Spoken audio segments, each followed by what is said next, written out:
주께서 내 위에 임하실 것이며 그의 영광이 내 위에 나타나리니 나라들은 내 빛으로 왕들은 비치는 내 광명으로 나아오리라.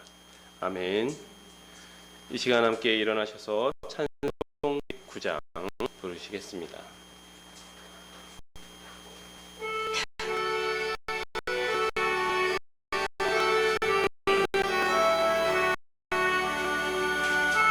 은혜를 받으려 모인 성도들 주 크신 뜻 깨닫게 하옵소서.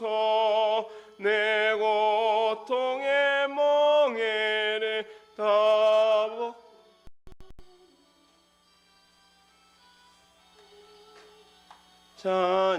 찬양하리. 주리 곁에서 인도하시니 거룩한 나라가 이루어지네. 저 마귀와 싸워서 늘 승리하니 큰 영광 주께 돌려 찬양하리. 우리의 방패와 장검 되시니 나 승리의 주님을 따릅니다. 그 환난을 당할 때 늘 승전과 높이 불러 찬양하리. 아멘. 네. 함께 성시교독 교독문 63번 함께 교독하시겠습니다. 왕이신 나의 하나님이여, 내가 주를 높이고 영원히 주의 이름을 송축하리라.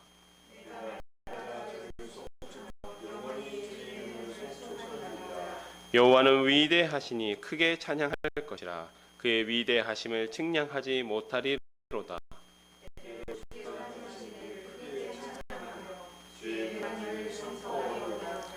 주의 존귀하고 영광스러운 위엄과 주의 기이한 일들을 나는 작은 소리로 읊조리리이다.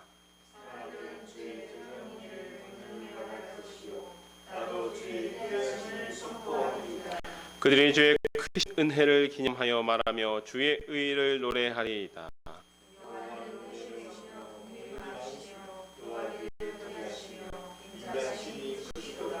여호와께서는 모든 것에 선대하시며 그 지으신 모든 것에 긍휼을 베푸시는도다. 여호와여, 주께서 지으신 모든 것들이 축하하며 주의 성도들이 주를 송축하리이다. 아멘. 사도신경으로 우리의 신앙을 고백하도록 하시겠습니다.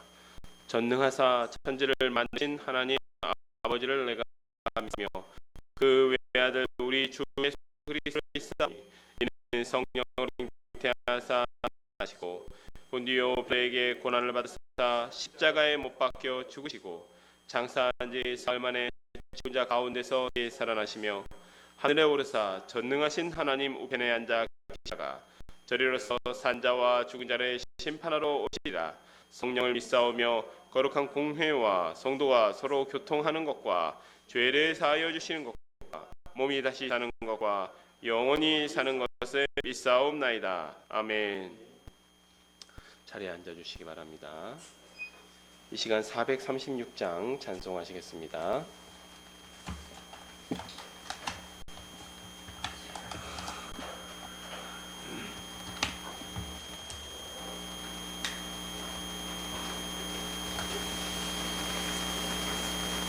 네, 436장.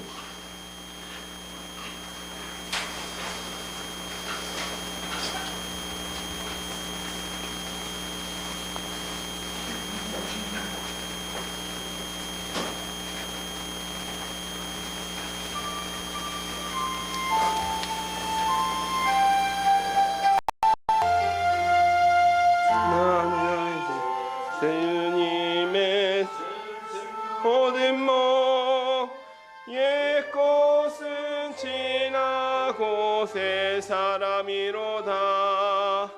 그 생명 내 맘에 강같이 흐르고 그 사랑 내게서 해같이 빛난다. 영생을 누리며 주 안에 살리라. 오늘도 내일도 주 함께 살리라. 주 땅에 감추인 새 생명 얻으니 이전에 줬던 것 이제는 값없다. 하늘의 은혜와 평화를 맛보니 찬송과 기도로 주 함께 살리라. 영생을 누리며 주 안에 살리라. 오늘도 내일도 주 함께 살리라. 산천도 조목도 새 것이 되었고 죄인도 원수도 친구로 변한다. 새 생명 얻은 자 영생을 누리 주님의 모신 맘 새하늘이로다. 영생을 누리며 주 안에 살리라. 오늘도 내일도 주 함께 살리라.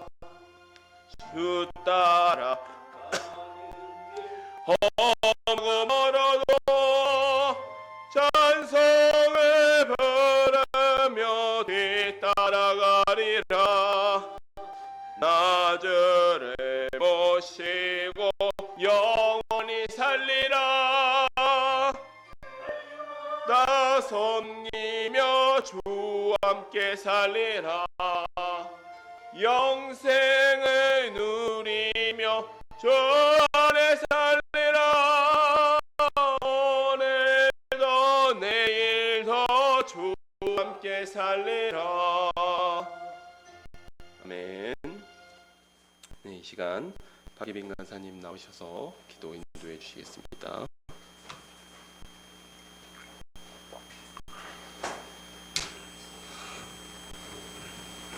하나님 아버지, 이번 한 주도 은혜로 돌보시고 함께 모여 예배드리게 하심에 감사합니다. 아멘. 하나님을 의지하는 삶이 가장 복된 삶임을 고백합니다. 그러나 주님, 지난 한 주를 살아가며 하나님을 오해할 때가 많았습니다.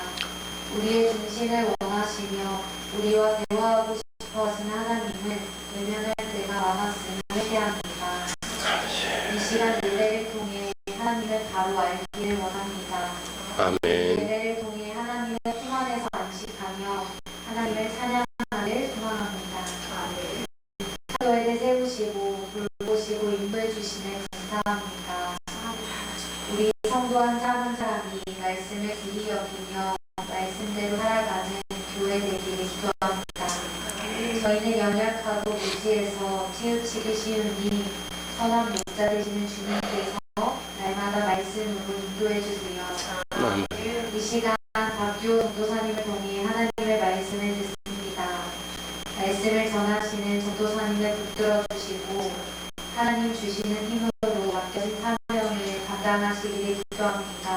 그 가정 가운데도 주님을 함께 해주시고 선한 손으로 인도해 주세요. 말씀을 듣는 저희도 깨닫는 마음과 듣는 길을 허락해 주셔서 말씀 앞에 우리의 마음이 새로워지기를 합니다. 온라인으로 예배드리는 성도들 가운데도 동일한 은혜 주실 것을 믿습니다. 감사합니다. 모든 예배를 통해 하나님으로 영광 받으시기를 바라며 예수 그리스도의 이름으로 기도드립니다. 아멘.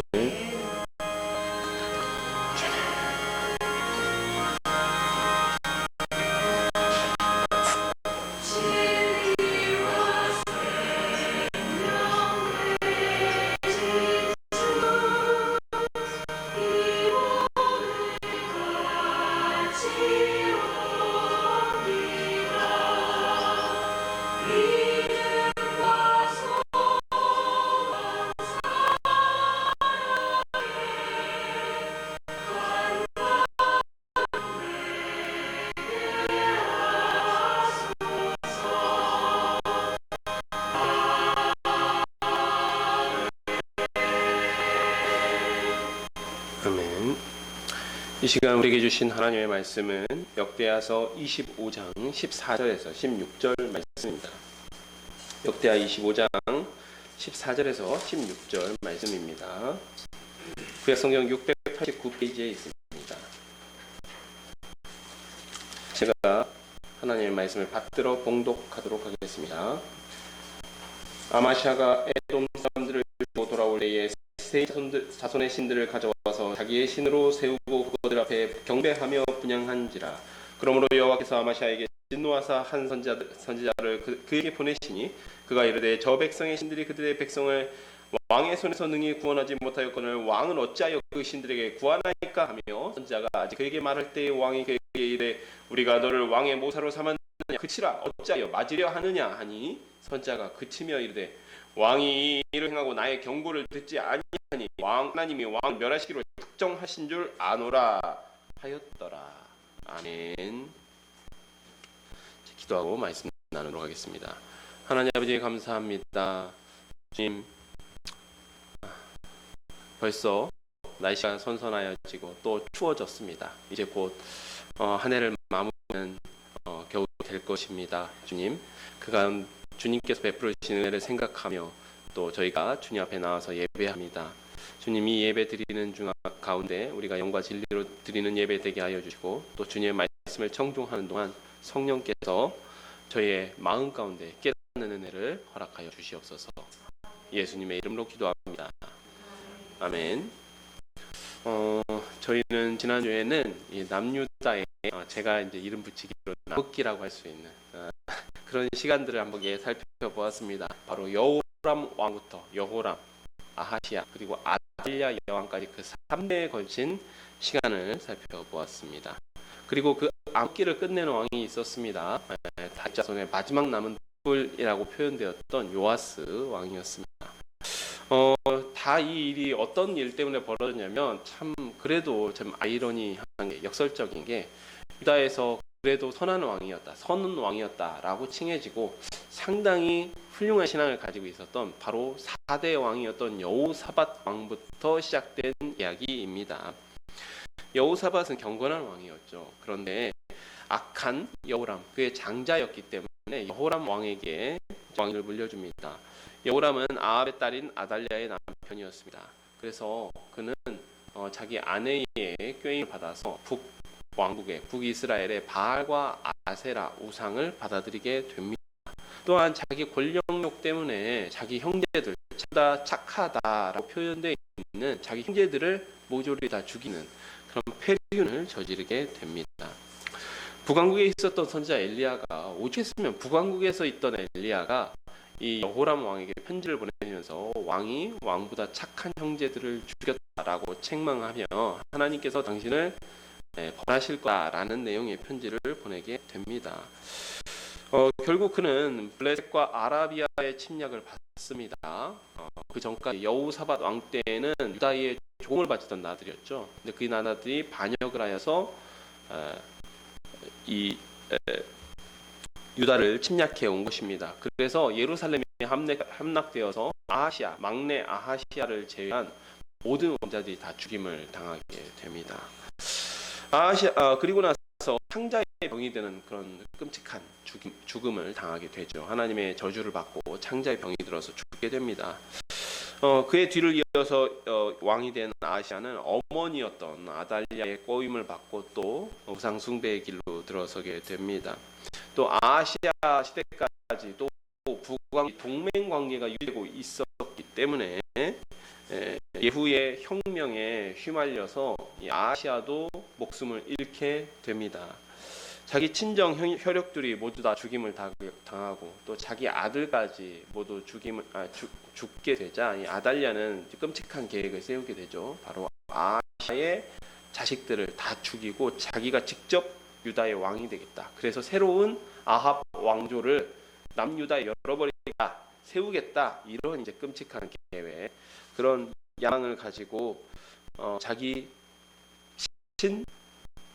혼들을 자기 손으로 죽이게 됩니다. 그런 가운데 하나님의 특별한 섭리로 인해서 목숨을 살린 왕자 하나가 있었는데 그게 젖먹이었던 요아스 왕자였습니다.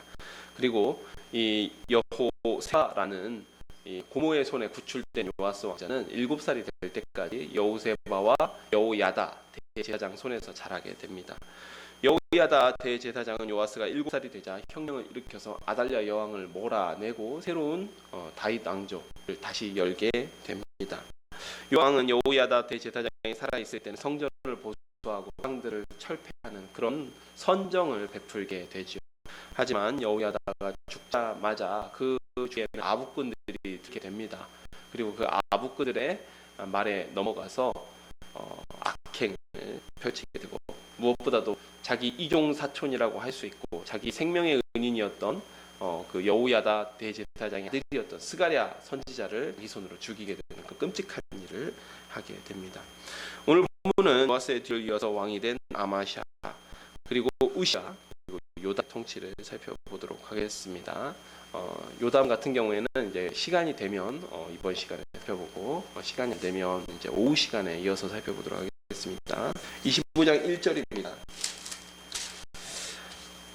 아마샤가 왕이 오를 때 나이가 25세라 예루살렘에서 29년 동안 다스리니라. 그의 어머니 이름은 여호아따니요 예루살렘 사람이더라. 아마샤가 여호와 보시기에 정직히 행하기는 하였으나 온전한 마음을 하지 아니하였더라. 그의 나라가 구스게 섬에 그의 부왕을 죽인 신하들을 죽였으나 그들의 자녀들은 죽이지 아니하였으니 이는 모세의 율법책에 기록된 대로 함이라. 곧 여호와께서 명령하여 이르시기를 자녀로 말미암아 아버지를 죽이지 말 것이요 아버지로 말미암아 자녀를 죽이지 말 것이라. 오직 각 사람은 자기의 죄로 말미암아 죽을 것이라 하셨더라. 아마샤가 사람들을 모으고 여러 족속을 따라 천부장들과 백부장들을 세우되 유다와 베냐민을 함께 그리하고 20세 이상으로 계수하여 창과 방패를 잡고 능히 전쟁에 날 만한 자 30만 명을 얻고 또 은 100달란트로 이스라엘 나라에서 큰 용사 10만 명을 고용하였더니 어떤 하나님의 사람이 아마샤에게 나와 이르되 왕이여 이스라엘의 군대를 왕과 함께 가게 하지 마옵소서. 여호와께서는 이스라엘 곧 온 에브라임 자손과 함께 하지 아니하시나니 왕이 만일 가시거든 힘써 싸우소서. 하나님이 왕을 적군 앞에 엎드려지게 하시리이다. 하나님은 능히 돕기도 하고 능히 패하게도 하시나이다 하니 아마샤가 하나님의 사람에게 이르되 내가 100달란트를 이스라엘 군대에게 주었으니 어찌할까? 하나님의 사람이 말하되 여호와께서 능히 이보다 많은 왕에게 주실 수 있나이다 하니라. 아마샤가 이에 에브라임에서 자기에게 온 군대를 나누어 그들의 고향으로 돌아오게 하였더니 그 무리가 유다 사람에게 심히 노하여 분연히 고향으로 돌아갔더라. 아마샤가 담력을 내어 그의 백성을 거느리고 소금 골짜기에 이르러 세일 자손 10,000명을 죽이고 유다 자손이 또 10,000명을 사로잡아가지고 바위 꼭대기에 올라가서 거기서 밀쳐 내려뜨려서 그들의 온몸이 부서지게 하였더라. 아마샤가 자기와 함께 전장에 나가지 못하게 하고 돌려보낸 군사들이 사마리아에서부터 벳호론까지 유다 성읍들을 약탈하고 사람 3,000명을 죽이고 물건을 많이 노략하였더라. 요아스가 암살을 당하고 죽게 되죠. 요아스의 마지막은 암살이었습니다. 그리고 그의 아들 아마샤가 왕이 됩니다. 2절을 보면 아마샤의 통치에 대한 총평이 나와요. 그런데 이 총평들을 보면 조금 이렇게 좀 사람을 불안하게 만드는 좀 비참한 미래에 대해서 총평하는 아미시하는 그런 구절들이 나오게 됩니다. 아마샤가 여호와 보시기에 정직하게 행하긴 하였으나 온전한 마음으로 행하지는 아니하였더라. 보통 이러한 구절은 좀 끝이 좋지 않았다라고 하는 암시라고 볼 수 있습니다. 이제 긍정과 부정이 섞여 있을 때는 부정의 의미가 강하다고 보시면 됩니다. 아마샤는 아버지를 암살한 범인들을 바로 단죄하지는 않았던 것 같습니다. 아마도 세력 자체가 조금 약했다, 왕권 자체가 좀 불안했다, 그런 상황이었던 것 같습니다. 즉 일정 기간은 왕을 암살한 신하들을 그대로 두었던 것으로 보입니다. 그런데 사면요, 그의 왕권이 안정되자 아버지를 죽인 신하들을 죽입니다. 처리하게 됩니다. 다만 4절을 보면 아버지의 죄로 인해 자녀를 죽이지는 않았다라고 말씀하고 있습니다. 즉 그리고 율법책을 인용하고 있죠. 각 사람이 자기 죄로 말미암아 죽는다. 이거 어디서 우리가 살펴본 적이 있습니다. 역대기 기자가 지금 이 구절을 굳이 인용하는 이유는 따로 있습니다. 여기서 우리가 에스겔서가 생각날 것입니다. 에스겔서 18장에는 아비가 신포도를 먹어서 자식의 이가 시다라고 하는 그때 당시에 유행하던 속담을 하나님께서 그런 속담이 어디 있냐. 사람마다 다 각기 자기 죄 때문에 죽는 것이다. 그래서 이야기하시는 바는 지금 유다가 망하는 것도 너희들 조상들의 죄가 아니라 너희들의 죄 때문에 망하는 것이다 라고 말씀하였습니다. 그리고 지금 이 역대기를 읽는 사람들은 바로 그 모든 일들을 경험했던 사람들 혹은 자기의 부모로부터 전해 들었던 인물들입니다. 그렇기 때문에 아마시아 왕의 이러한 그 일들을 통하여서 그것들 다시 한번 되새겨 보게 하는 효과가 있는 것이죠. 자, 5절 이하는 에돔과의 전쟁에 대해서 전쟁 기사를 다루고 있습니다. 아마시아가 에돔을 정벌하기 위해서 북이스라엘에서 용병을 고용합니다.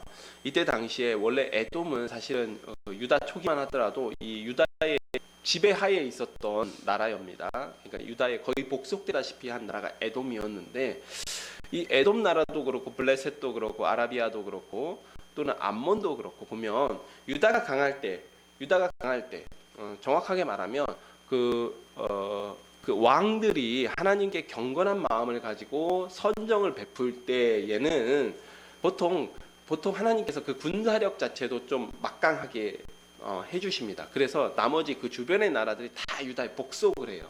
그래서 이제 조공을 바치고 하는 것이죠. 그러니까 이제 주변이 평안한 것이죠. 전쟁이었고. 그런데 보통 왕들이 좀 불경건한 왕들이 왕이면 이 주변 나라들이 다 반란을 일으킵니다. 왕권은 미약해지고 우상 숭배로 인해서 왕권은 미약해지고 백성들은 타락하고 주변 나라들은 반란을 일으키고 그러다 보면 국경 불안해지니까 여러 전쟁이 벌어지고 이게 아주 반복적으로 나타나는 이스라엘 왕국기의 그런 현상이라고 보시면 좋을 것 같습니다. 즉 여호람 왕 때에 타락했던 여호람 왕 때에 에돔이 반역을 일으키고 유다의 지배에서 벗어난 상태입니다. 그래서 요아스가 아니라 아마시아는 에돔을 정벌하기 원했습니다. 그런데 문제가 뭐였냐면 지금 여호람 왕, 아시아 왕, 아달랴 이 3대를 거쳐가면서 전쟁이 너무 많았어요. 그리고 심지어 예루살렘이 함락되는 일도 있었고 그래서 여호사밧 왕 때의 병력이 혹시 기억나십니까? 네. 여호사밧 왕 때의 기록을 보면 병력 숫자가 116만 명이었습니다. 근데 본문에 에돔을 정벌하기 위해서 군사를 많이 짜낸 것 같아요. 짜냈는데 지금 모은 군사가 30만 명밖에 되지 않아요. 굉장히 많이 유다의 힘이 약화된 거죠. 이 상태에서 전쟁을 벌이려다 가니까 너무 부담스러운 겁니다. 그랬더니 아마시아가 그래서 북이스라엘에서 금 100달란트로 용병 10만을 고용해 온 거예요. 용병 10만을 빌려온 것이죠. 그리고 나서 출정을 하려다 보니까 선지자가 나와서 이 아마시아 왕을 책망하기 시작했습니다. 하나님께서는 이 북이스라엘 불경건한 북이스라엘 군대와 함께하는 것을 원하시지 않습니다. 돌려보내소서 했더니 아마시아 왕이 조금 아까웠었나 봐요. 100달란트가. 그러니까 내가 이미 100달란트를 들여서 100달란트를 들여서 이 군인들을 빌려왔는데 어찌하여 할꼬 했더니 선지자의 말이 그냥 손해 보십시오. 이거죠. 그냥 손해 보십시오. 하나님이 더 큰 걸로 주실 줄로 주시는 분이 하나님 아닙니까? 그냥 손해 보십시오. 라고 이야기하고 이 아마시아 왕이 이 북이스라엘에서 빌려온 용병들을 돌려보내게 됩니다. 그런데 그러자 이 악한 사람들이 심히 노하며 돌아가는 길에 유다를 약탈하고 돌았어요.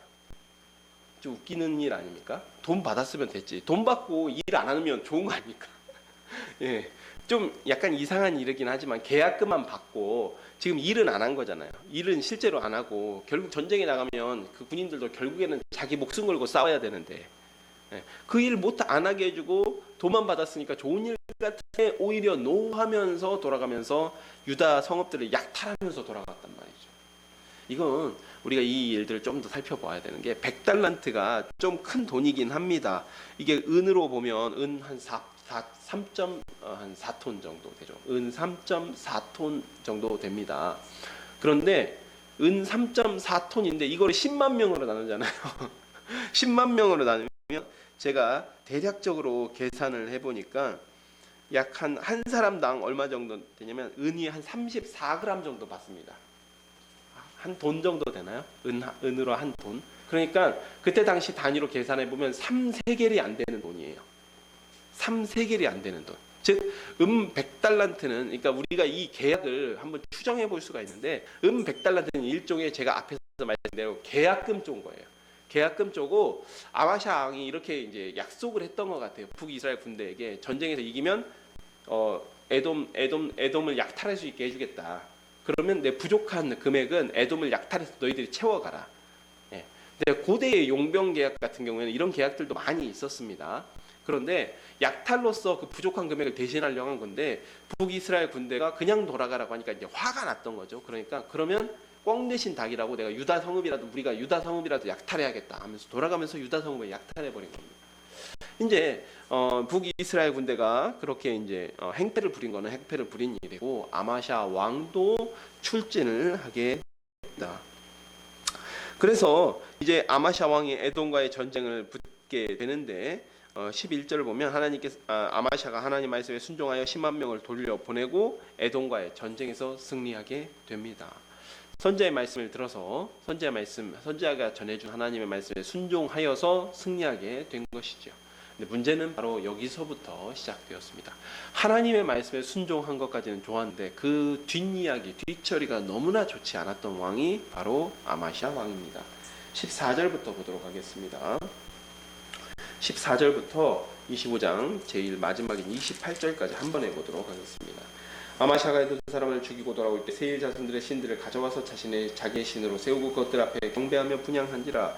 그러므로 여호와께서 아마샤에게 진노하사 한 선자를 그에게 보내시니 그가 이르되 신들 그들의 백성을 왕의 손에서 능히 구원하지 못하였거늘 왕은 어찌하여 그 신들에게 구하나이까 하며 선지자가 아직 그에게 말할 때 왕이 그에게 이르되 우리가 너를 왕의 모사로 삼았느냐 그치라 어찌하여 맞으려 하느냐 하니 선자가 그침에 이르되 왕이 이를 행하고 나의 경고를 듣지 아니하니 하나님이 왕을 멸하시기로 작정하신 줄 아노라 하였다. 유다 왕 아마샤가 상의하고 예후의 손자 여호아스의 아들 이스라엘 왕 요아스에게 사신을 보내어 이르되 오라 서로 대면하자 한지라. 이스라엘 왕 요아스가 유다 왕 아마샤에게 사람을 보내어 이르되 레바논 가시나무가 레바논 백향목의 정가를 보내어 이르기를 내 딸을 내 아들에게 주어 아내로 삼게 하라 하였더니 레바논 들짐승이 지나가다 그 가시나무를 짓밟았느니라. 내가 에돔 사람을 쳤다 내 마음이 교만하여 자긍하는도다. 내 궁에 나 있으라 어찌하여 화를 자초하여 너와 나가 함께 망하고자 하느냐 하나 아마샤가 듣지 아니하였으니 하나님께로 말미암은 것이라. 그들이 에돔 신들에게 구하였으므로 그 대개 손에 넘기려 하심이더라. 이스라엘 왕 요아스가 올라와서 유다 왕 아마샤와 더불어 유다의 벳세메스에서 대면하였더니 유다가 이스라엘 앞에서 패하여 각기 장막으로 도망간지라. 이스라엘 왕 요아스가 벳세메스에서 여호아스의 손자 요아스의 아들 유다 왕 아마샤를 사로잡아 예루살렘에 이르러 예루살렘 성벽을 에브라임 문에서부터 무퉁이문까지 400규빗을 헐고 또 하나님의 전 안에서 오벳 에돔이 지키는 모든 금은과 그릇과 왕궁의 재물을 빼앗고 또 사람들을 볼무로 잡아가지고 사마리아로 돌아갔더라. 이스라엘 왕 요아스의 아들 요아하스의 아들 요아스가 죽은 후에도 유다 왕 요아스 아마샤가 15년간 생존하였더라. 아마샤 이외에 처음부터 끝까지 행적은 유다와 이스라엘의 11개에 기록되지 아니하였느냐. 아마샤가 돌아서서 여호와를 버린 후로부터 예루살렘에서 우리가 그를 반역하였으므로 그가 라기스로 도망하였더니 반역한 무리가 사람을 라기스로 그를 거기에서 죽게 하고 그의 시체를 말에 실어다가 그의 조상들과 함께 유다 성읍에서 장사하였더라. 아마샤가 에돔을 정벌을 한 후에 돌아오는데 하필이면 에돔의 신들을 같이 돌아왔습니다. 같이 취하여서 돌아왔습니다. 그러니까 전리품을 가지고 왔는데 에돔의 우상들을 가지고 돌아왔다는 것이죠. 에돔의 우상을 전리품으로 취해서 가져왔습니다. 이것은 이 아마샤가 고대 근동의 이제 전쟁 관리에 따른 행동으로 보여요. 제가 여러 차례 말씀드린 적이 있는데 고대 근동에서 전쟁이란 것은 신들의 대리전입니다. 신들의 대리전이에요. 그래서 전쟁에서 승리하면 우리의 신이 강한 거죠. 전쟁에서 패배하면 우리의 신이 약한 거예요. 저 민족의 신이 더 강한 겁니다. 그래서 여러분 기억하시겠지만 유다가 망했을 때에 느부갓네살 왕이 어떻게 합니까? 성전에 있었던 성물들을 가져다가 신할 땅에 자기들의 신, 자기들 우상의 신전에 그 성전의 성물들, 그러니까 구별된 금그릇 이런 것들을 가져다가 두죠. 이것이 바로 우리의 신이 승리하였다라고 하는 그런 선포와 가까운 일이었어요.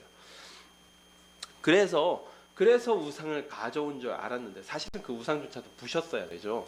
부시고 불태웠어야 되는데 가져왔는데 심지어는 그 우상을 에돔의 우상에게 분양하면서 숭배하기 시작한 겁니다. 말이 안 되죠. 사실 이상하지 않습니까? 고대 관행을 돌아봐도 왜 패배한 신을 숭배합니까? 이상하죠. 그런데 사실 이거 역시도 고대 근동의 이제 전쟁 관례에 따른 것으로 보입니다. 왜냐하면 고대 근동, 특히 이제 어떤 이제 세계관이냐면 이 이스라엘 사람들 외에도 그때 당시에 많은 근동의 사람들이 이 신앙과 자기들의 이제 우상을 숭배하던 신앙과 자기들의 삶이 아주 밀접한 관련이 있는 경우가 굉장히 많습니다. 그래서 심지어 전쟁에 승리한 후에도요, 우리 신이 승리했지만 상대편의 신전이라든지 상대방의 그 신들을 함부로 다루지는 않았습니다. 왜 그랬을까요? 해코지 당할까봐. 우리 문화에도 그런 거 있죠. 우리 문화에도 그런 거 있습니다. 예를 들면 뭐 어떤 온갖 무당들 같은 경우도 온갖 잡신이나 이런 사람들한테 막 제사 지나고 할 때 어떤 목적으로 하죠? 해코지하지 말라고. 그렇죠? 그래서 이제 그런 목적으로서 서로 승리했다고 하더라도 다른 우상들에게 뭔가 이렇게 좀 제사를 좀 지낼 수 있게 하고 이런 문화들이 있었다라고 하는 것입니다. 네, 실제 그런 것들이 성경에서도 조금 종종 보여요. 이를테면 북이스라엘이 멸망했을 때 아수르 왕이 어떻게 하죠? 네, 아수르 왕이 여러 이스라엘 민족들과 이렇게 혼혈 정책을 시험에 너희들은 가서 그 여호와신 섬겨라, 그 땅에서 여호와신 섬겨라라고 이야기하죠. 이런 이제 사고관, 이런 세계관이 반영되어 있는 것들입니다. 마찬가지로 페르시아의 왕이 페르시아의 신들이 있습니다. 페르시아에서 섬기는 우상이 있어요. 조로아스터교라고 하는 우상들이 있는데 이제 이스라엘 백성들을 돌려보내면서 왕과 왕자를 위해서 기도해줘라라고 이야기하잖아요. 예, 이제 이런 세계관을 다 반영하고 있는 겁니다. 해코지하지 말고 아무리 그래도 신은 인간보다는 능력 있지 않냐. 그러니까 우리 인간들을 해코지하지 말고 뭐 당신도 이제 제사 좀 받아 드시고 우리 해코지하지 마십시오. 뭐 이런 세계관들이 있었던 것이죠. 올바른 세계관은 아니지만 그런 세계관이 일반적인 세계관이었다라는 것입니다. 근데 문제는 아마시아 왕이 하나님의 도움으로 승리해 놓고 그런 짓을 했다라는 거예요. 그러자 하나님께서는 먼저는 선지자를 보내십니다. 선지자를 보내셔서 왕을 책망하십니다. 우리가 지난주에도 한번 말씀드린 적이 있는데 책망한다라는 것은 어떤 의미죠? 아직은 그래도 사랑한다라는 이야기죠. 아직은 그래도 사랑한다. 책망이라는 것은 아직 가능성이 있고 하나님께서 애정이 있을 때 하는 행위가 책망입니다. 즉 선지자를 보내서 책망하려고 했을 때 책망받을 때의 반응이 중요한 것이죠. 여호사밧도 아합의 그 전쟁에 괜히 참여했다가 이 선지자 책망하지 않습니까? 하지만 여호사밧은 어떻게 했죠? 여호사밧은 하나님 징계받을 때에 금식했어요. 금식하면서 하나님께 기도했습니다. 그렇기 때문에 하나님께서 오히려 그것을 구원의 기회로 삼아 주셨습니다. 하지만 아마시아 왕은 책망받을 때 적반하장이었어요. 배은망덕. 오늘 이제 설교 제목과 같은 행동을 벌이게 됩니다. 제사장한테 맞을래? 이렇게 이야기한 거죠. 맞기 전에 조용히 해라. 입을 틀어막은 겁니다. 선지자의 입을 틀어막은 거예요. 그러자 선지자가 내가 왕께서 그치라고 하니까 그치지만 마지막으로 한마디를 남기는 것이죠. 왕이 이 일을 행하고 나의 경고를 듣지 아니하니 하나님은 왕을 멸하시기로 작정하신 줄 아노라. 예, 강단 있죠. 이 정도 강단 있어야 선지하는 것 같습니다. 예. 이 장면이 어떻게 보이십니까? 우리에게 이런 속담이 있습니다. 화장실 갈 때 마음 다르고 나올 때 마음 다르다. 그런데 아마시아의 모습이 정말 그것뿐일까요? 저는 아니라고 봅니다. 제가 보았을 때는 단순히 승리했기 때문에 그의 마음이 변했구나. 그 전까지는 정말 절박한 마음이지만 물론 그런 마음이 있었을 것입니다. 그런 모습이 있었을 것이지만 제가 봤을 때 제가 믿기로는 북이스라엘의 용명을 돌려보낼 때부터 아마시아의 마음은 하나님을 이용하려는 마음뿐이었습니다. 즉 아마시아는 계속해서 저울질을 하고 있는 것입니다. 누가 나에게 더 이익이 되나. 근데 그때 당시에는 하나님이 더 도움되는 것 같았어요. 선지자를 통해서 하나님 직접 계시의 말씀을 보내주시니까 그래서 선지자의 말에 순종하는 것처럼 보였습니다. 하지만 이제 한 번 이기고 나니까 자신감이 차는 거죠. 하나님 말 귀에 들어오지 않습니다. 더 이상 도움이 되지 않는 것 같아요. 도움이 되지 않는 것 같으니까 하나님의 말씀을 물리쳐 버립니다.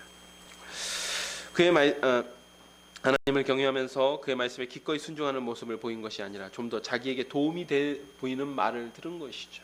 바로 그러한 사실이 17절부터 드러나게 됩니다. 무엇이냐면 유다 왕이 아마샤가 상의하고 그리고 나서 북이스라엘에 선전포고를 합니다. 이스라엘에 한번 전쟁 한번 해보자라고 이야기한 것이죠. 누구랑 상의했을까요? 자기 참모들과 상의한 것 같습니다. 아마도 이 일을 왜 했냐라고 보니까 이 아마샤가 유다 용병들이 돌아갈 때의 행패 부린 일에 한마디도 못했어요. 그때 당시에는 일이 급하기도 하고 하지만 한번 에돔과 싸우고 나서 이기고 승리하고 나니까 좀 자신감이 붙었거든요. 그러면 뭐 해볼만 하네. 이스라엘도 한번 붙어봐야겠다라고 이제 선전포고하는 편지를 보냈는데 아마샤가 상의하고라는 말은 하나님께 묻지 않았습니다. 하나님께 묻지 않고 자기 참모들하고 한번 상의해 본 거예요. 자기 참모들하고 상의해 보니까 전쟁 한번 해보는 게 더 나을 것 같다라는 판단이 든 것이죠. 늘 자기를 기준에 두고 자기 판단 기준에 두고 자신의 유익을 기준에 두고 판단하기 시작했던 것입니다. 즉 하나님을 이용하는 신앙의 모습이 이처럼 하나님조차 이용 가치가 없어졌다고 느꼈을 때 가차없이 하나님을 버리는 것이죠. 참 아마샤라는 사람의 됨됨이가 보이는 것 같습니다. 이전에 북이스라엘 용병들이 빈도로 돌아가다가 유다 성읍을 약탈했을 때 한마디도 하지 못했던 인물이 아마샤였습니다. 그런데 에돔을 이기고 나서 자신감이 조금 생기자 이제는 북이스라엘에게 시비를 걸고 있습니다. 물론 당시에는 에돔과의 전쟁을 눈앞에 두고 있었기 때문에 그랬다라고 변명할 수는 있겠지만 그의 사람 됨됨이가 보이는 장면이라고 할 수 있습니다. 뿐만 아니라 선지자가 선포한 계시의 말씀에 순종하지 않다가 자기 참모들과 상의한 후에 자기에게 도움이 될 것 같으니까 북이스라엘과 전쟁을 하기로 한 겁니다. 이와 같은 아마샤의 도전장에 이스라엘 왕 요아스는 아주 점잖게 타이릅니다. 레바논 가시나무가 레바논 백향목과 사돈이 되겠느냐 하면서 당신은 내 상대가 아니다 라고 돌려보낸 것입니다. 그러나 아마샤가 요아스의 말을 듣지 않습니다. 이에 역대기 기자 20절에 이렇게 이야기하고 있습니다. 이는 하나님께로 말미암은 것이라 그들이 에돔 신들에게 구하였으므로 그 대적의 손에 넘기려 하심이더라. 하나님께서 아마샤를 징벌하기 위해서 이 일을 계획하신 것 같았다라고 기록하고 있습니다. 누차 말씀드리지만 징계와 심판은 다릅니다. 징계는 사랑하는 자녀를 교육하기 위해서 하시는 것이라면 심판은 하나님과의 관계가 끝났다라는 것을 의미합니다. 즉 아마샤는 하나님의 진노로 이 전쟁으로 말미암아 심판받습니다. 21절에 북이스라엘 군대가 와서 아마샤 왕이 원하는 대로 벳세메스에서 한판 붙게 됩니다. 그러자 북이스라엘 군대 앞에서 남유다 군대가 그냥 여지없이 무너져 버렸어요. 병력도 30만밖에 안 되고. 그런데 지금 아마샤가 착각한 것이 지금 유다가 굉장히 약한 상태예요. 에돔한테 한번 이겼다고 좀 자만해진 것 같은데 굉장히 약한 상태입니다. 여호람, 여호아스, 아달랴 3대에 이르는 동안 전쟁을 치르면서 국력이 너무 많이 소진되었거든요. 요아스 때 잠깐 회복되긴 했지만 요아스 말년에 또다시 내분이 일어나지 않았습니까? 즉 국력이 굉장히 약한 상태인데 유다보다 국력이 최소한 5배는 큰 10지파가 갔으니까 국력이 5배는 큰 거 아닙니까? 국력이 5배는 큰 이스라엘 싸움을 거니 이런 꼴을 당하게 된 것입니다.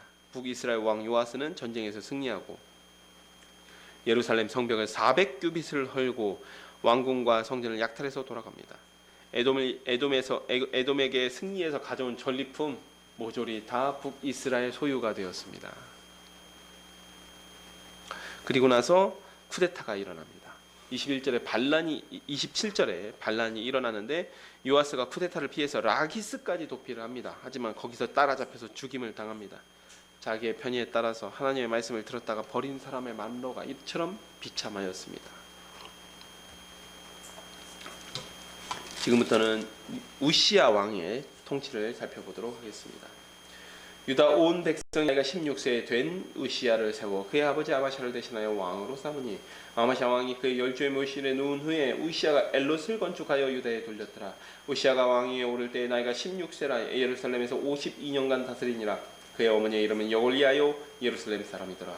우시야가 그의 아버지 아마샤의 모든 행위대로 여호와 보시기에 정직하게 행하며 하나님의 묵시를 밝히 아는 스가랴가 사는 날에 하나님을 찾았고 그가 여호와를 찾을 동안에는 하나님이 형통하게 하셨더라. 우시야가 나가서 블레셋 사람과 싸우고 가드 성벽과 야브네 성벽과 아스돗 성벽을 헐고 아스돗 땅과 블레셋 사람들 가운데 성읍들을 건축하며 하나님의 그를 도우사 블레셋 사람들과 구루바알에 거주하는 아라비아 사람들과 마온 사람들을 깨 하신지라. 암몬 사람들이 우시야에게 조공을 바치며 우시야가 매우 강성하여 이름이 애굽 변방까지 퍼졌더라. 우시야가 예루살렘에서 성 모퉁이 문과 골짜기 문과 성구비에 망대를 세워 견고하게 하고 또 광야에 망대를 세우고 물웅덩이를 많이 파고 고원과 평지에 가축을 많이 길렀으며 또 여러 산들과 좋은 밭에 농부와 포도원을 다스리는 자들을 주었으니 농사를 좋아함이었더라. 우시야에게 또 싸우는 군사가 있으니 서기관 여이엘과 병영장 마아세아가 직접 조사한 수요대로 왕의 지휘관 하나냐가 휘하에 속하여 떼를 지어 나가서 싸우는 자라.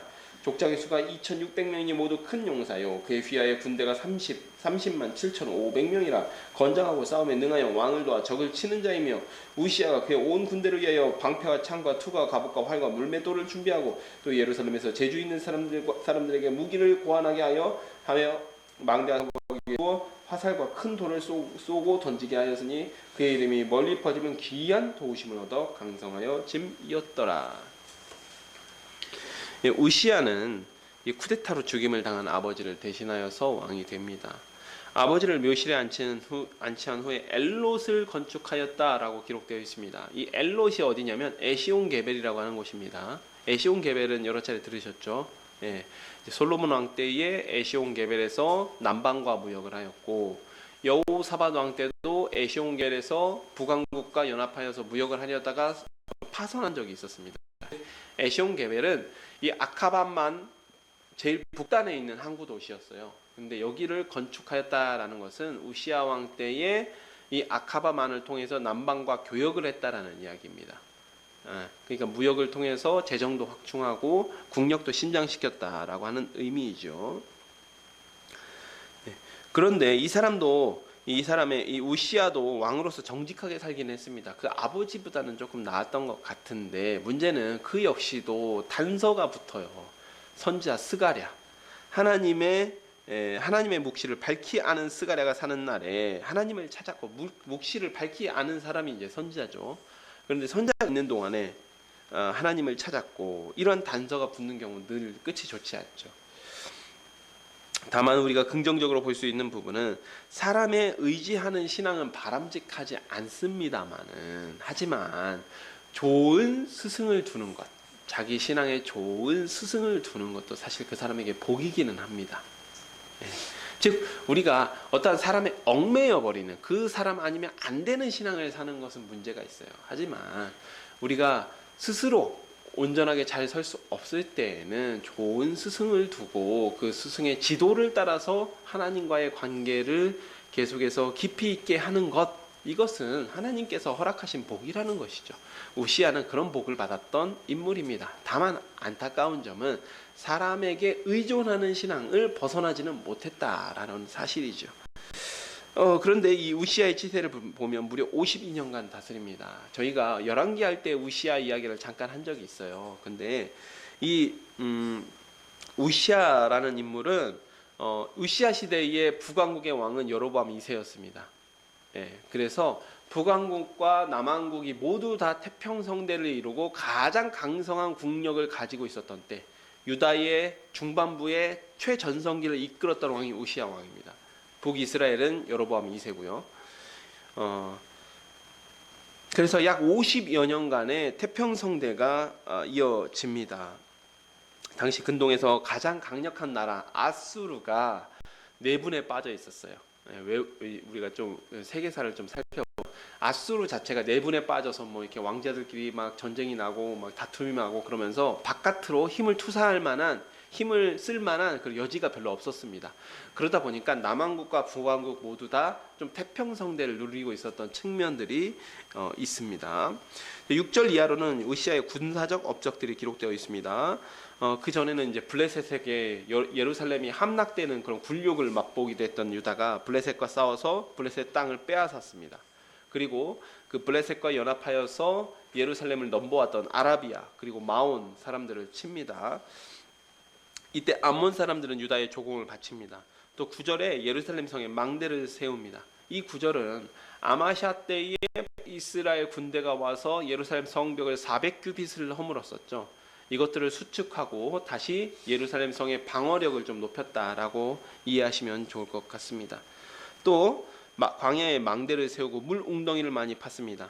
즉 광야 지역은 비가 많이 오지 않기 때문에 웅덩이를 파서 우기를 대비했다라고 하는 의미지요. 즉 이 이야기는 무엇입니까? 역시 목축 그리고 농사, 농업과 목축에 있어서의 큰 진전을 이뤄낸 왕이었다라는 의미입니다. 네. 그리고 군사적인 업적도 세웠습니다. 52년의 통치를 상당히 알차게 보내면서 유다를 발전시켰다라고 할 수 있는 왕이 우시야 왕이었습니다. 이때가 유다 중반부의 전성기입니다. 우시야가 하나님의 말씀에 순종해서 나라를 다스릴 때는 총평이 15절에 등장합니다. 이름이 멀리 퍼짐은 기이한 도심을 얻어 강성하여 짐이었더라. 기이한 도심. 우시야가 이를 지혜롭게 처리하고 잘한 부분도 있지만 하나님의 도우심으로 말미암아서 유다가 강성하여 졌고 우시야의 명성이 주변 나라에까지도 퍼져 나갔다라고 하는 부분입니다.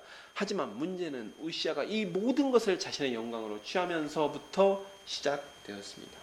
16절입니다. 그가 강성하여짐에 그의 마음이 교만하여 악을 행하여 그의 하나님 여호와께 범죄하되 곧 여호와의 성전에 들어가서 향단에 분향하라 한지라. 제사장 아사랴가 여호와의 용맹한 제사장 80명을 데리고 그의 뒤를 따라 들어가서 우시야 왕 곁에 서서 그에게 이르되 우시야여 여호와께 분향하는 일은 왕이 할 바가 아니요 오직 분향하기 위하여 구별함을 받은 아론의 자손 제사장들이 할 바니 성소에서 나가소서. 왕이 범죄하였으니 하나님 여호와에게서 영광을 얻지 못하리이다. 우시야가 손으로 향로를 잡고 분향하려 하다가 화를 내니 그가 제사장에게 화를 낼 때에 여호와의 전 안향단 곁 제사장들 앞에서 그의 이마에 나병이 생긴지라. 대제사장 아사랴와 모든 제사장의 왕의 이마에 나병이 생겼음을 보고 성전에서 급히 쫓아내고 여호와께서 치심으로 왕도 속히 나가니라. 우시야 왕이 죽는 날까지 나병 환자가 되었고 나병 환자가 되매 여호와의 전에서 끊어져 별궁에 살았으므로 그의 아들 요담이 왕궁을 관리하며 백성을 다스렸더라. 우시야의 남은 시종 행정 아모스의 아들 선자 이사야가 기록하였더라. 우시야가 그의 조상들과 함께 누움에 그는 나병 환자라 하여 왕들의 묘실에 접한 땅 곧 그의 조상들의 곁에 장사하니라. 그의 아들 요담이 대신하여 왕이 되니라.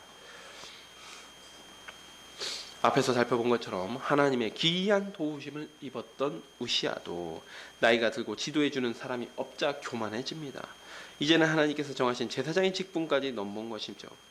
성전에 들어가서 향단에 분향하려 했다라는 것인데 우리가 좀 잘 착각하는 부분들이 있어요. 제단이 있고요. 분향단이 있습니다. 향로가 따로 있어요. 제단은 어디에 있죠? 성전 뜰에 있죠. 성전 뜰에 있는 것입니다. 그리고 향로는 어디 있죠? 성전의 성소에 있는 거예요. 성소. 그래서 성소는 구별되어 있는 제사장만 출입할 수 있는 것이죠. 일단 성소에 들어온 것보다 왕으로서 굉장히 지금 율법을 어긴 규례를 어긴 행동을 한 것입니다.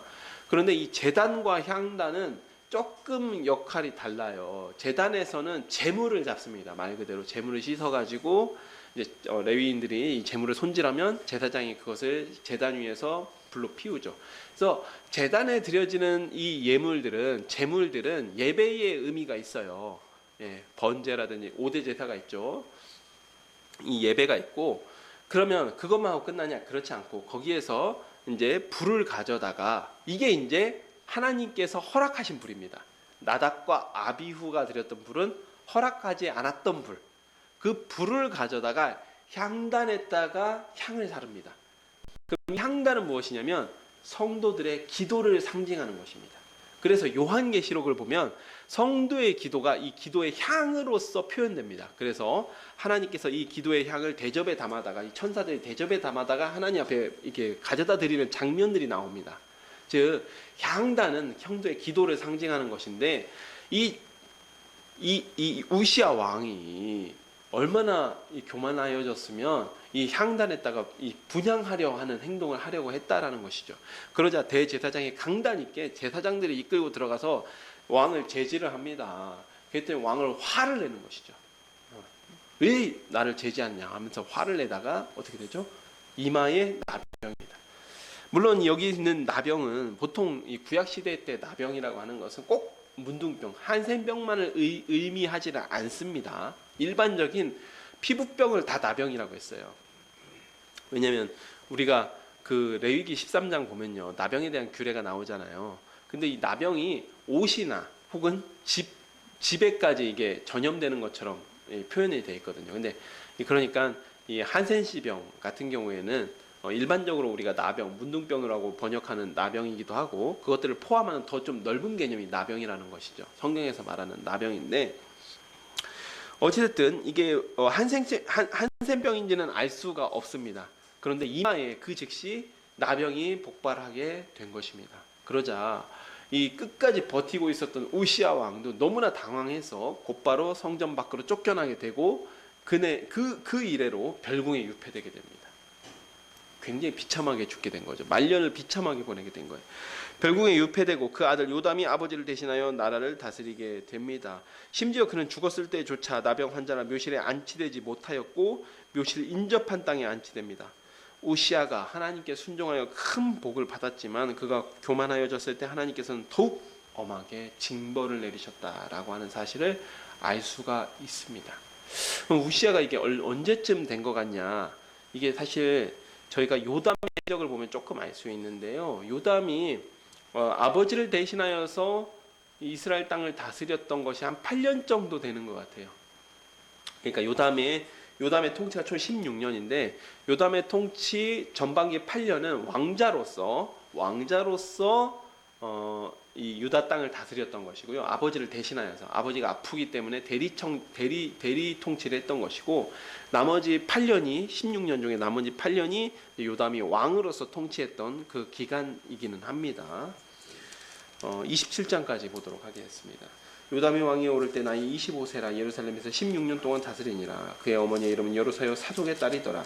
요담이 그의 아버지 우시아의 모든 행위대로 여호와 보시기에 정직하게 행하였으나 여호와의 성전에 들어가지 아니하였고 백성은 여전히 부패하였더라. 그가 여호와의 윗문을 건축하고 또 오벨 성전을 많이 증축하고 유다 산중의 성읍들을 건축하여 숲풀 가운데 견고한 진영들과 망대를 건축하고 암몬 자손의 왕과 더불어 싸워 그들을 이겼더니 그 해에 암몬 자손이 100달란트와 밀 망고르와 보리 망고를 바쳤고 제2년과 제3년에도 암몬 자손이 그와 같이 바쳤더라.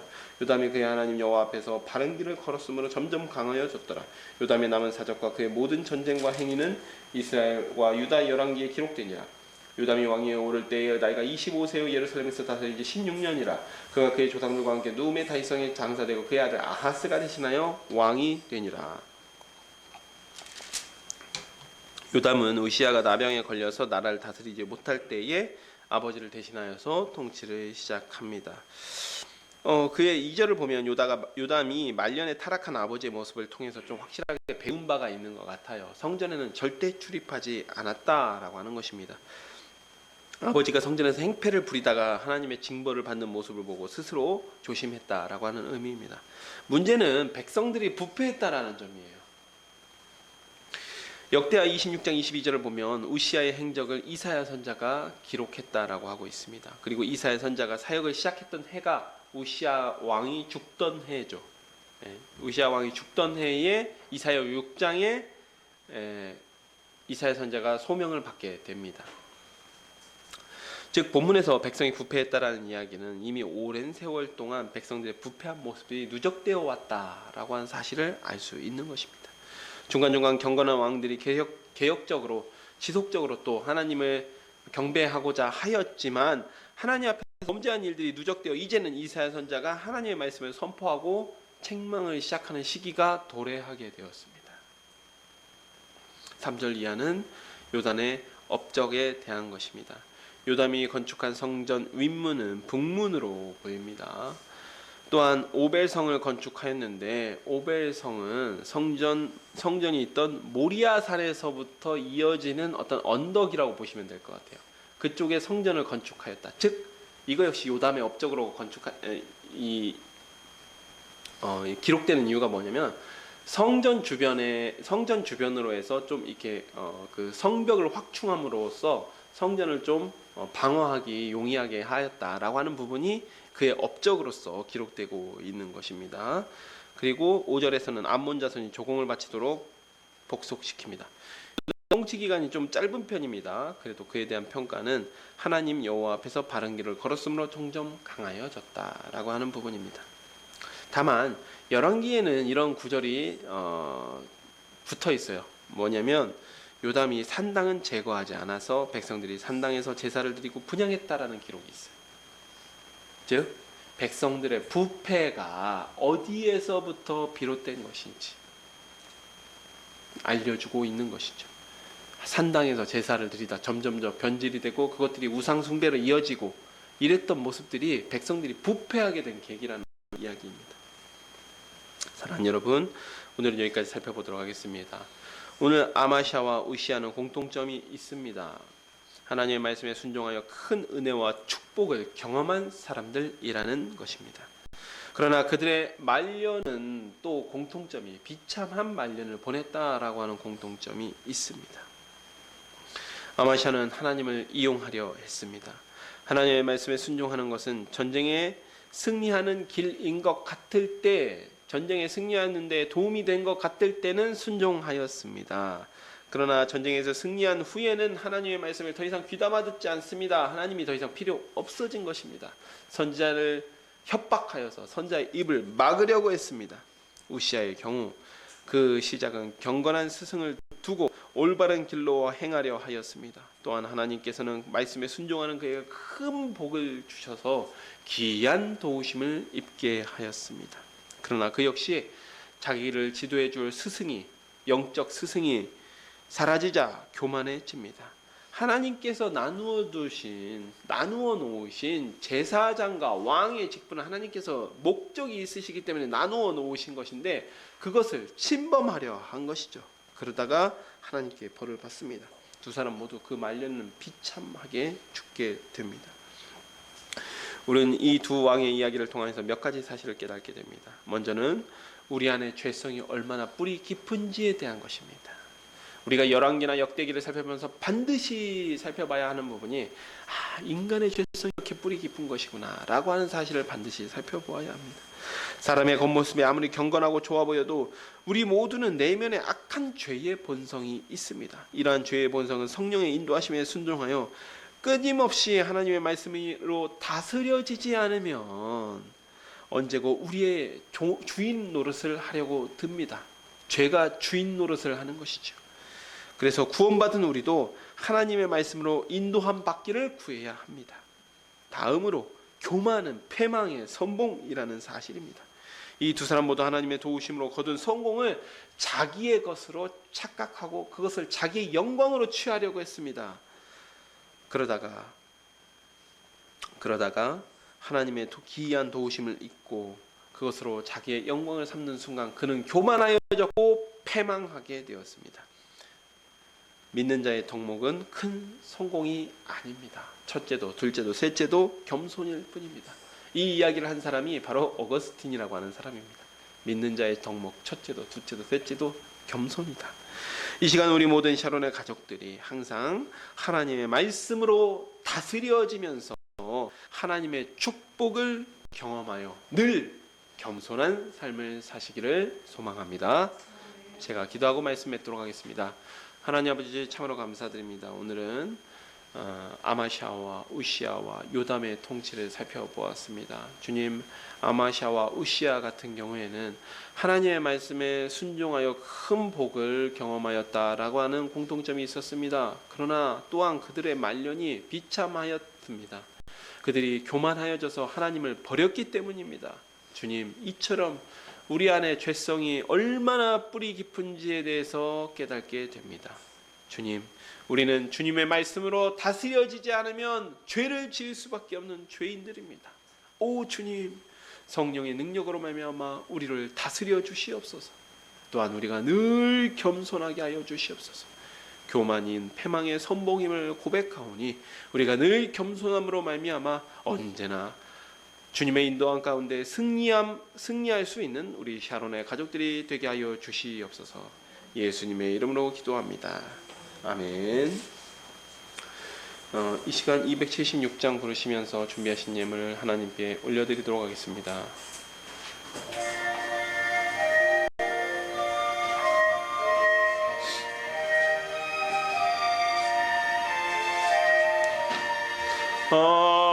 아버지여, 이 죄인을 용납하여 주시고 예수님의 이름으로 구원하여 주소서.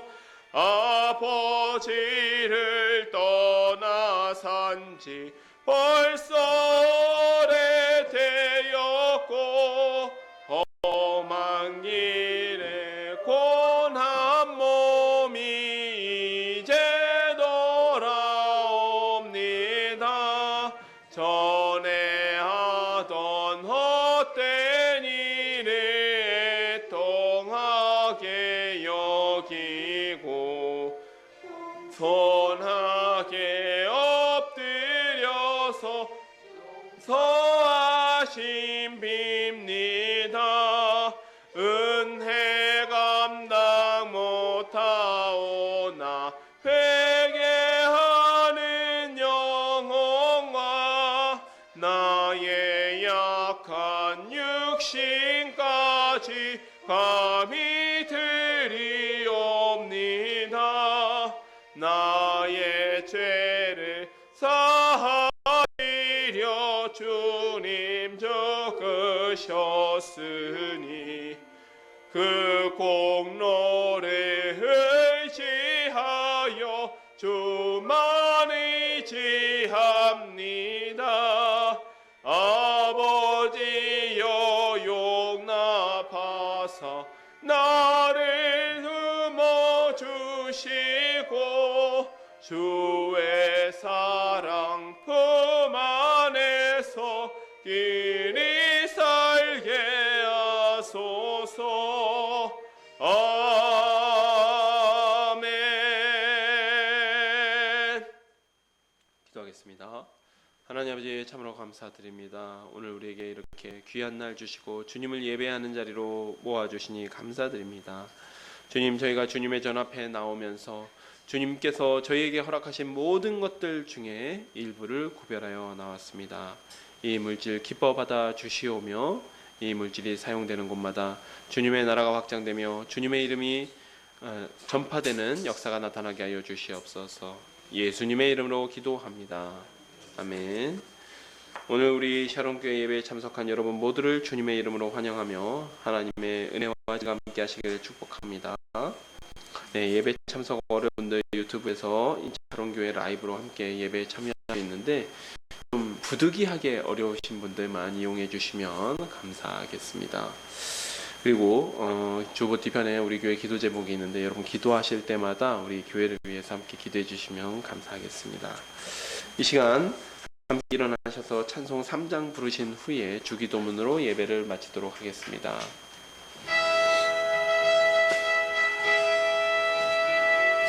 성부 성자와 성령 찬송과 영광 돌려 보내세.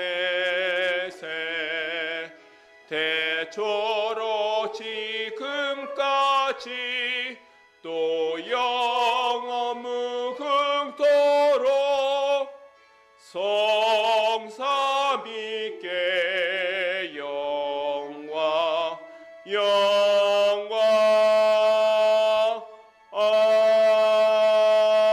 아멘. 하늘에 계신 우리 아버지여, 이름이 거룩히 여김을 받으시오며 나라가 임하시오며 뜻이 하늘에서 이루어진 것 같이 땅에서도 이루어지이다. 오늘 우리에게 일용할 양식을 주시옵고 우리가 우리에게 죄 지은 자를 사하여 준 것 같이 우리 죄를 사하여 주시옵고 우리를 시험에 들게 하지 마시옵고 다만 악에서 구하시옵소서. 나라와 권세와 영광이 아버지께 영원히 있사옵나이다. 아멘.